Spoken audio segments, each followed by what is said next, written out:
I'm joined by Ed Vaizey MP, wants me to tell you he won his seat by 52% of the vote, so he doesn't need electoral reform. Tim Montgomery of Conservative Home website, and Fraser Nelson, the editor of The Spectator.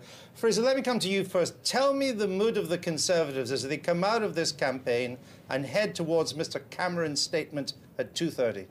There is not very much happiness amongst the Conservative ranks. I mean, David Cameron has got the greatest swing since 1931, but he failed to get a majority against Prime Ministers as unpopular as Gordon Brown is and against a record as dismal as Labour's is.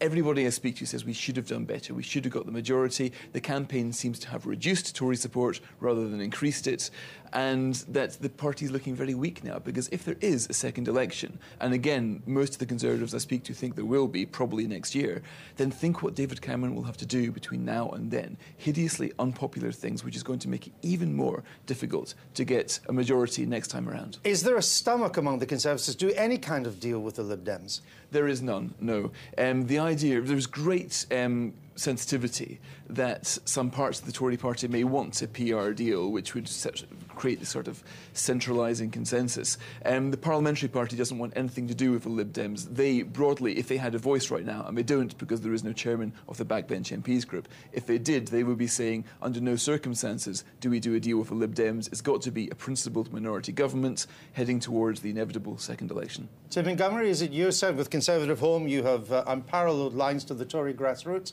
is it your sense that the party would rather see a minority Cameron government than any kind of deal with Mr Clegg?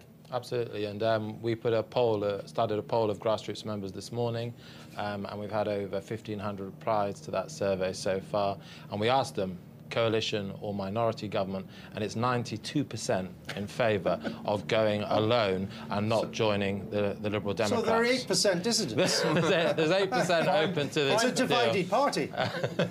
You also told me during the campaign that you would tell me the truth about the Tory campaign once the election was over. Describe it to me in 2 words. I can't do it in 2 words. Well, take a sentence.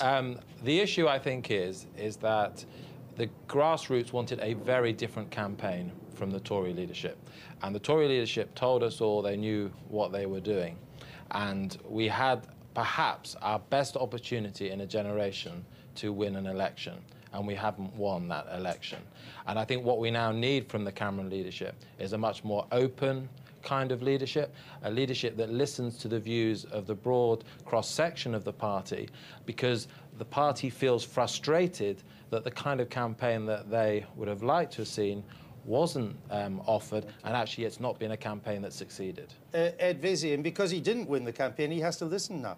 When you win, you can do what you want.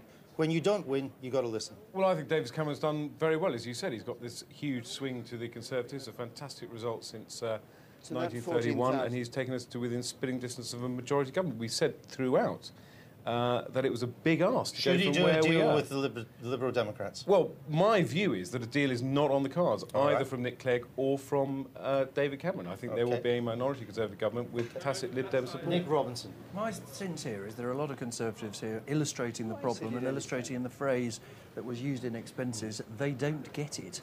There isn't a Conservative minority government currently on offer. They don't have enough votes to do it. Let me just interrupt you, Nick. Let's go straight to the result at Bethnal Green and Bow.